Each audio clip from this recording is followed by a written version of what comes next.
E eu quero convidá-los nesta noite a abrirmos as Sagradas Escrituras no Evangelho conforme nos escreveu Marcos, capítulo 4, versos 35 a 41. E, por gentileza, eu lhes peço para ficar em pé e fazermos a leitura desta forma em reverência à Palavra de Deus e ao Deus eterno que está neste lugar. Marcos capítulo 4, versos 35 a 41. Está escrito assim: Naquele dia, sendo já tarde, disse-lhes Jesus: Passemos para outra margem. E eles, despedindo a multidão, o levaram assim como estava, no barco, e outros barcos o seguiam. Ora, levantou-se grande temporal de vento, e as ondas se arremessavam contra o barco, de modo que o mesmo já estava a encher-se de água. E Jesus estava na polpa, dormindo sobre o travesseiro. Eles o despertaram e lhe disseram: Mestre, não te importa que pereçamos? E ele, despertando, repreendeu o vento e disse ao mar: Acalma-te, emudece. O vento se aquietou e fez-se grande bonança. Então lhes disse: Por que sois assim tímidos?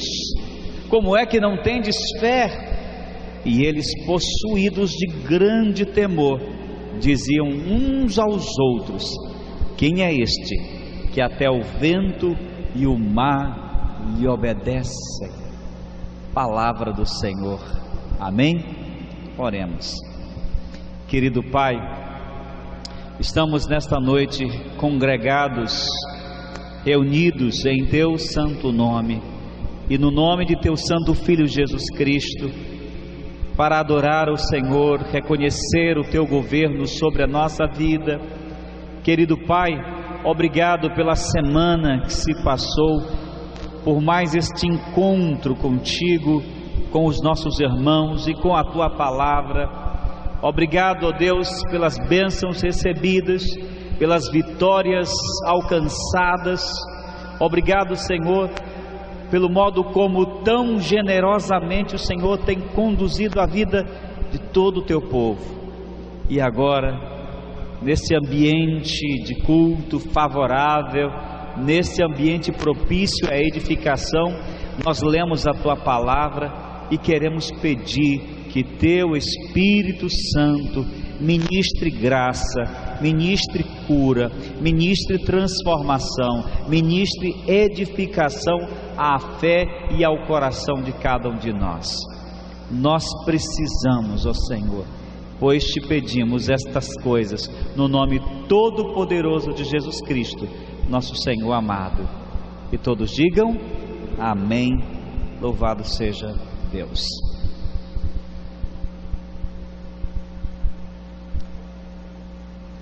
De Gênesis a Apocalipse, meus irmãos, a Bíblia destaca o papel protetor de Deus na vida do seu povo.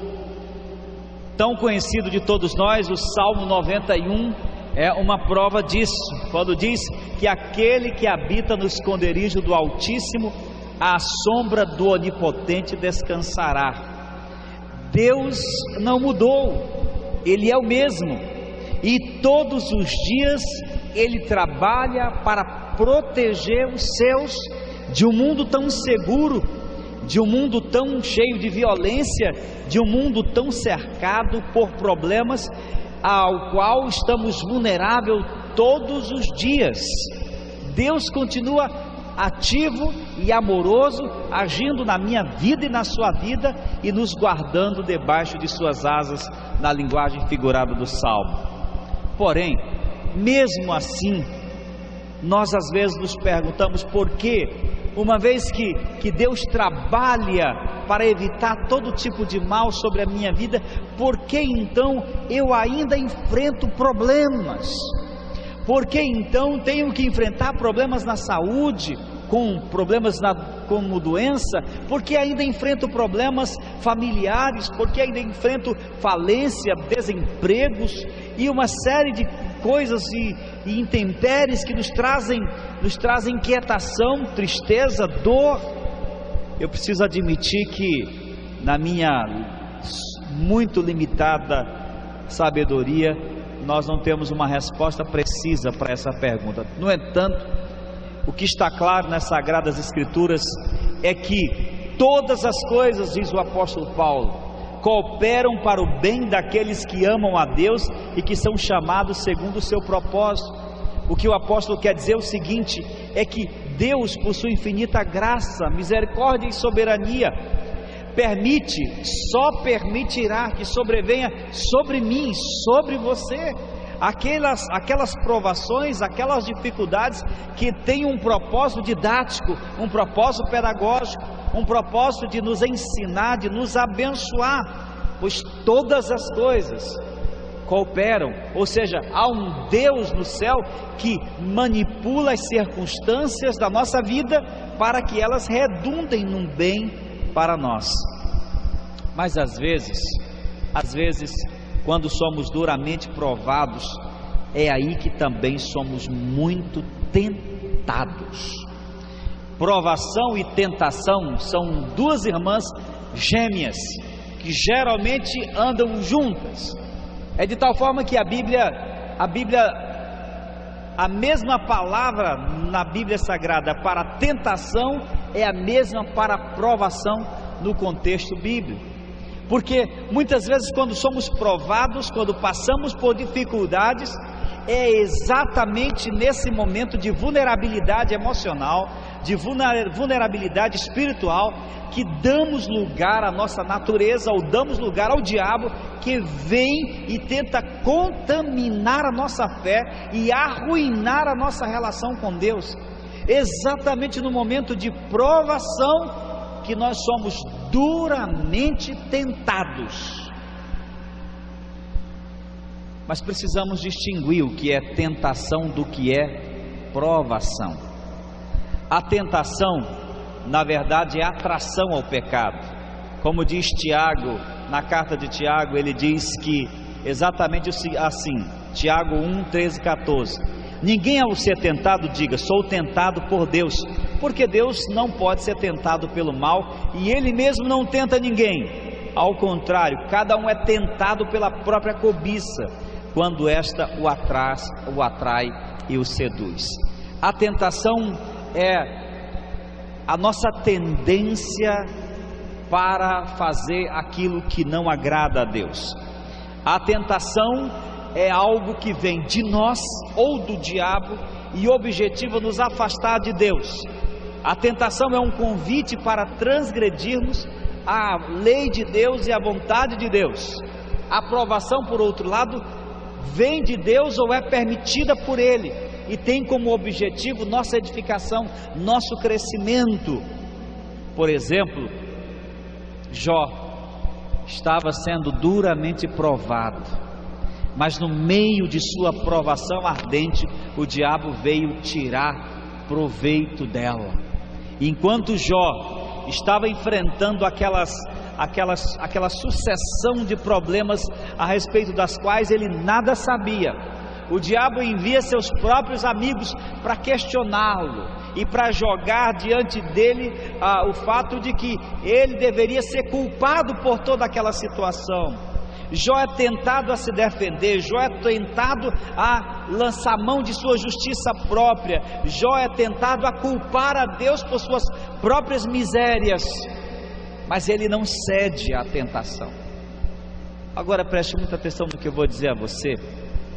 Talvez algumas pessoas aqui hoje à noite estejam enfrentando algumas provações em sua vida, problemas como desemprego, problemas como doença na família, problemas como conflitos conjugais, problemas de doença na família e outras coisas que vêm sobre nós, sob a permissão de Deus, que se constitui como uma grande e difícil provação. E aí é nessa hora que o diabo chega para você e começa a lançar dúvidas sobre o amor de Deus, ou sobre o seu próprio amor em relação a Deus. E é nessa hora que o diabo tenta tirar proveito daquela situação, a fim de arruinar a sua relação com Deus e afastar dele. Eu estou falando isso porque o texto que nós lemos nos sugere uma situação em que tentação e provação estão juntas. Segundo o texto que nós lemos, era um final de dia, um final de tarde. Jesus reúne os seus discípulos e pega uma pequena embarcação e pede que eles entrem no barco e passem para o outro lado do mar da Galileia. Uma tarde tranquila, todos cansados, exaustos, inclusive o Senhor, entraram na pequena embarcação e começaram a remá-la, ou içaram a vela e deixaram que, ao sabor do vento, aquela embarcação deslizasse bem vagarosamente em direção ao outro lado do mar. Mas de repente, meus irmãos, de repente, quando eles já estavam muito distantes da costa, uma tempestade começou a se formar. Os ventos começaram a soprar, nuvens negras se formaram nos céus, a chuva torrencial começou a cair com muita violência, e as ondas começaram a ser agitadas, e elas começaram a arremessar-se sobre o barco, a água enchendo o barco, os discípulos apavorados tentando esgotá-lo, ao mesmo tempo em que o barco tensionava virar-se por um lado e para o outro. Eles sabiam que havia um risco real de morte. Caso o barco só sobrasse ali, todos morreriam, uma vez que, por mais que soubessem nadar, por mais que fossem hábeis pescadores, cair no meio do mar, naquelas circunstâncias, significaria uma tragédia para todos eles. Ficaram desesperados, ficaram atônitos. O que fazer? O que vamos fazer diante disso? Então, alguém disse: acorda, Jesus. No meio de toda aquela tempestade, o Senhor estava dormindo sobre a polpa, com a cabeça encostada no travesseiro. Ele descansava. Afinal, foi um dia cheio, pregou bastante, curou muitas pessoas, proclamou o evangelho do reino, libertou muitos oprimidos, estava cansado fisicamente, precisava recobrar as energias para uma nova jornada. Mas os discípulos, enquanto o viam ali dormindo, se sentiram tentados a fazer uma série de questionamentos acerca daquela situação. Então, alguém teve a coragem de acordá-lo e disse: Senhor, acorde, acorde, mestre. O Senhor não se importa que morramos. O Senhor não está nem aí com a nossa miséria, com a nossa tragédia. Jesus nada disse, apenas levantou-se e ordenou ao mar e ao vento que se acalmassem, e tudo se fez bonança.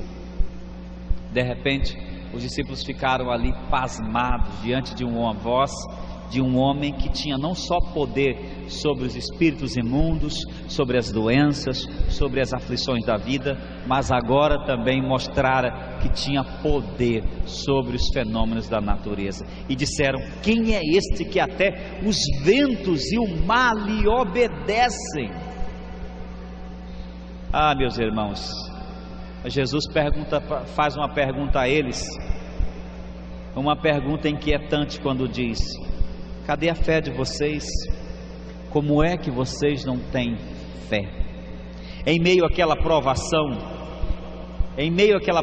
os discípulos foram tentados. Da mesma forma como eu e você, em nossas provações, somos tentados. Quais foram as tentações que os discípulos enfrentaram e que também se constituem nas mesmas tentações que nós enfrentamos quando passamos crises em nossa vida? A primeira tentação é que, em nossas provações, somos tentados a questionar o valor da nossa obediência a Cristo. Os discípulos estavam naquele embaraço exatamente porque obedeceram a Cristo. Jesus entra no barco e ordena-lhes: passem para o outro lado, vamos. Foi seguindo uma ordem de Jesus, foi seguindo a orientação de Jesus, que eles deram de cara com uma grande provação. Nós muitas vezes somos tentados a conciliar ou a não entender a relação entre obediência e provação. Nós dizemos assim: mas por que eu estou passando por isso? Aliás, eu estou sendo provado exatamente porque eu obedeci. Eu fiquei desempregado porque eu me recusei a fraudar na minha empresa. Eu fiquei desempregado porque eu me recusei a ser desonesto. Eu tive uma falência exatamente porque eu me recusei a usar os artifícios que todo comerciante faz para poder se dar bem na vida. Por que em obediência a Cristo eu enfrento provação? Os discípulos entraram naquele barco por ordem de Jesus e agora se achavam no meio de uma tempestade. E nós às vezes nos perguntamos: por que comigo? Porque qual é o valor de eu ser crente? Eu olho para a pessoa que está do lado, que não quer nem saber de Deus, que não quer nem saber do Evangelho, a vida dela está toda arrumadinha, ela está prosperando, os filhos estão bem, ela está crescendo, ela está enricando, tudo vai bem com ela. Eu sou crente, estou obedecendo a Deus e as coisas não estão bem comigo. Se eu fosse um desobediente, se eu não estivesse seguindo a vontade de Deus e as coisas piorassem para mim, isso sim faria sentido, mas por obedecer a Jesus, por fazer a vontade dele, o que eu ganho? Provações. É esse o nosso raciocínio, porque essa é a nossa tentação: questionar o valor da obediência. Qual é o valor então de ser crente? Qual é o valor então de amar a Deus e de seguir Jesus, que se ao segui-lo também eu vou ser provado, também vou enfrentar problemas conjugais, também posso enfrentar problemas financeiros, também posso enfrentar problemas com doença, também posso enfrentar problemas como falência, também posso enfrentar problemas como depressão, ansiedade ou coisas desse tipo. Qual é o valor de amar e de servir a Deus e de obedecê-lo, já que isso não me isenta, não me imuniza, não me blinda dessas situações? Meus irmãos, e isto é uma grande tentação. Quando obedeceram, foram provados. Mas eu quero dizer para você o seguinte: que Deus só prova filhos, Deus só disciplina filhos. Eu, como pai, não posso disciplinar o seu filho, eu não sou o pai dele. Eu só posso disciplinar os meus filhos. E se eu disciplino os meus filhos, eu os disciplino porque eu os amo. Se você é filho de Deus, se você ama a Deus, se você é servo de Deus, é natural que Ele permita situações de provações como disciplinas para promover a obediência, para promover santificação, para promover edificação, para promover crescimento.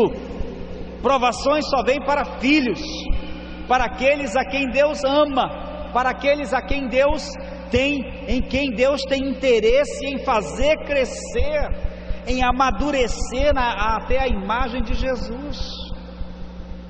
Não acredite no conto de fada de que se você for crente, nada de mal vai acontecer com você, que você não vai enfrentar nenhum problema mais, que você vai ser um super-homem, uma super-mulher, um super-vencedor.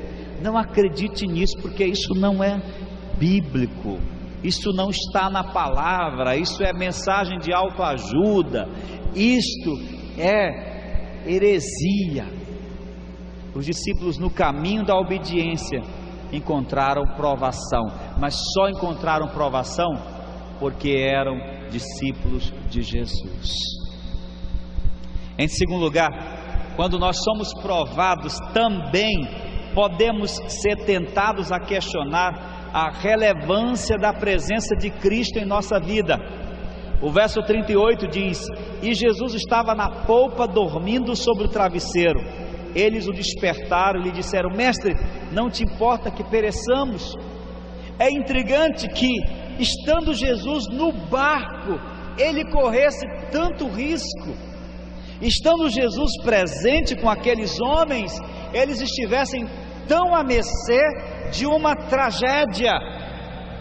E aí, quando enfrentamos provações de qualquer natureza, somos também tentados a imaginar: a Bíblia diz que Deus está comigo. Como é que Deus está comigo e se eu estou enfrentando isso aqui ainda?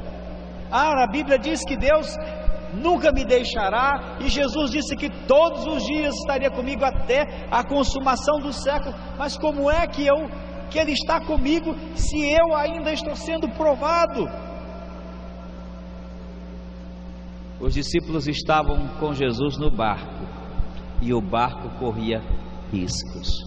Preste atenção: o fato de Jesus andar com você, de você andar com Jesus, não quer dizer que você vai ser blindado de uma forma que nenhum mal chegará, e chegará apenas aquele a quem Deus permitir, ao qual Deus permitir, para que seja transformado num efeito pedagógico para abençoar a sua vida. Agora eu quero dizer para você também que o fato de Jesus estar conosco, o fato dele caminhar conosco, o fato de sermos cristãos, de sermos os seus discípulos, isso não significa que seremos uma casta especial, até porque somos humanos, estamos sob as mesmas condições de qualquer pessoa no mundo. No final do sermão, em Mateus capítulo 7, Jesus conta a história de dois homens que construíram duas casas. Um construiu a sua casa sobre a rocha, fincou muito bem os seus alicerces. Vieram a chuva, os ventos, os rios, e deram contra a casa, e ela ficou firmada, e não se demoveu um só centímetro de seu curso. Porém, outro edificou sua casa sobre a areia. Vindo os rios, a chuva, os ventos, deram contra a casa e ela caiu. Jesus está dizendo que se você e eu somos cristãos, a diferença não está no fato de que seremos guardados de tempestades, de problemas, mas aquilo que vai determinar a nossa permanência é exatamente onde ou em quem estamos firmados. A minha casa enfrenta os mesmos temporais e as mesmas tempestades que a casa de um ateu. A minha família pode enfrentar as mesmas intempéries que um profano, um pagão lá fora pode enfrentar, mas a minha casa está segura. Aconteça o que acontecer, Jesus é o fundamento da minha família. Os meus olhos e os olhos da minha família devem estar nele, confiando nele. Ele está em minha família e vai ficar conosco até o final. Eu não vou enfrentar tentações e provações sozinho. A minha casa não será uma casa abandonada por Deus. Eu não vou enfrentar crises com amargura ou com revolta. Os discípulos poderiam questionar: Ele está conosco e ainda estamos sofrendo? Ele está conosco e ainda enfrentamos dificuldades? Jesus sabia da tempestade, meus irmãos. Jesus sabia que viria aquela tempestade naquele dia sobre os discípulos? Eu creio que ele sabia, ele é Deus. Ele sabia que depois que ele entrasse no barco, dentro de talvez alguns minutos, a tempestade viria. Ela estava no currículo dele para aquele dia, ela estava na agenda dele. Eu posso imaginar ele planejando: daqui a pouco vem uma tempestade sobre os discípulos, mas eles não sabem nada e não vão saber, eles vão enfrentá-la comigo.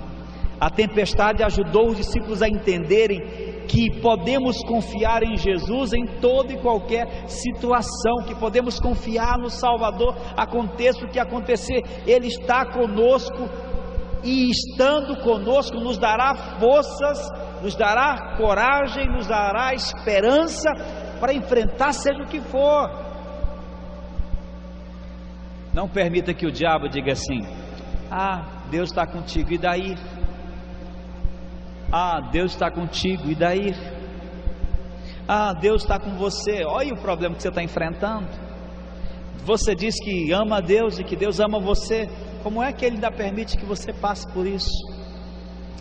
Um dos momentos mais críticos do meu ministério, ou mais difíceis do meu ministério, foi quando, acho que em 1990, aliás 2000, no ano 2000, um membro da nossa igreja em Piracuruca sofreu um grave acidente e o esposo já estava com aquela família sofrendo uma série de problemas. Primeiro eles haviam perdido um filho, depois outro filho, para completar a esposa no carnaval daquele ano, ia atravessando uma rua na moto quando foi colhida por uma outra moto.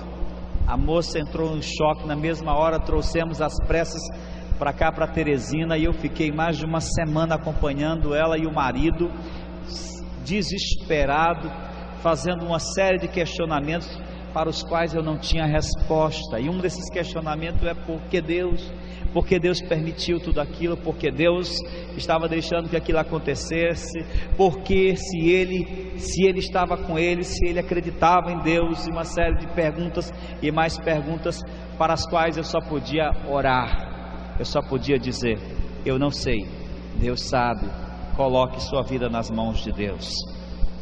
Irmãos e irmãs, talvez alguns de vocês hoje não estejam enfrentando nenhum problema, nenhuma provação, mas não deixe o diabo encher o seu coração de amargura, de rancor em relação a Deus, de ressentimento, de dizer: para que vale a pena ser crente, se eu não sou invencível, se eu enfrento fracassos, se eu enfrento derrotas, se eu enfrento crises? Para que vale? De que me vale ser e ter fé se eu ainda sou provado? É exatamente esse sentimento de amargura que ele quer colocar no coração das pessoas, que o diabo quer encher a sua mente dessas coisas. Em último lugar, quando somos provados, somos também tentados a questionar o interesse de Cristo em nos ajudar na provação. Eu posso imaginar que a cena de Jesus dormindo e a tempestade que cercava aquele barco era algo da cabeça dos discípulos extremamente ambíguo e contraditório. Como ele podia dormir quando os discípulos estavam apavorados? Como ele podia parecer tão indiferente quando os discípulos estavam tão desesperados? Como conciliar a tempestade com o sono de Jesus? O maior drama dos discípulos foi exatamente esse: será que ele se importa conosco? Se ele tem poder, por que ele permitiu isso a nós? Aliás, será que ele tem interesse mesmo em nosso bem-estar? Será que ele se importa? Será que ele quer nos ajudar? Ou será que ele não está nem aí para o que eu enfrento? É exatamente essa tentação que eu enfrento todos os dias, essa tentação que você enfrenta todos os dias. O Salmo 73 fala sobre o Deus que não dorme, aquele que não dorme, não dormita, mas é o protetor do povo de Israel. Salmo 121 diz: o protetor do povo de Israel nunca dorme nem cochila. Jesus estava tão ciente daquele aperto dos discípulos como qualquer outra coisa. Ele sabia de toda a situação, ele não estava indiferente, mas não só isso, ele iria a qualquer momento intervir. Ele não morreria ali, eles não morreriam ali, ele estava no controle de tudo. E mesmo que aquele barco virasse ali e todos caíssem no mar, ele era poderoso para chamar uma baleia para deixá-los na costa. Ele era poderoso para fazê-los todos caminharem a pé até a costa. Ele era poderoso para fazer com que os pássaros viessem e os resgatassem dali e os levassem a salvo. Ele era poderoso para fazer coisas infinitas, e não estava indiferente, desinteressado em relação àquele sofrimento.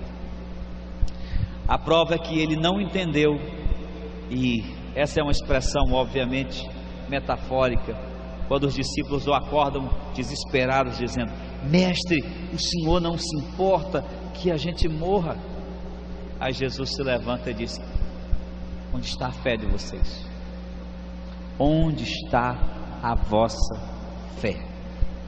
Quando Jesus intervém sobre a tempestade, ficaram assombrados com o seu poder sobre as forças da natureza e disseram: quem é esse que até o vento e o mar lhe obedecem? Meu irmão, minha irmã, olhe para mim, eu quero lhe dizer uma coisa muito séria. Não permita que a sua falta de fé, que as suas fraquezas, que o pecado, que o diabo, seja lá o que for, tente você, fazendo crer que Jesus não está interessado na sua vida, que Ele não está interessado nas suas lutas, que Ele não está interessado em seus problemas, que Ele não está interessado em seus dramas, que Ele não se importa, porque parece que está dormindo enquanto você sofre. Jesus se levanta e diz: cadê a vossa fé? Intervém e age e transforma o alvoroço em bonança. Devemos ter cuidado quando enfrentamos as provações da vida, porque elas podem ser verdadeiras tentações para nós. Se vigiarmos o nosso coração e mantermos o nosso foco na pessoa de Jesus, acreditarmos que aconteça o que acontecer, mesmo que o barco vire, mesmo que venhamos a pique, mesmo que a vida termine, mesmo que venha a morte, Ele continua me amando, Ele continua sendo Deus, Ele continua cuidando de mim, de você, para a glória dEle. Amém?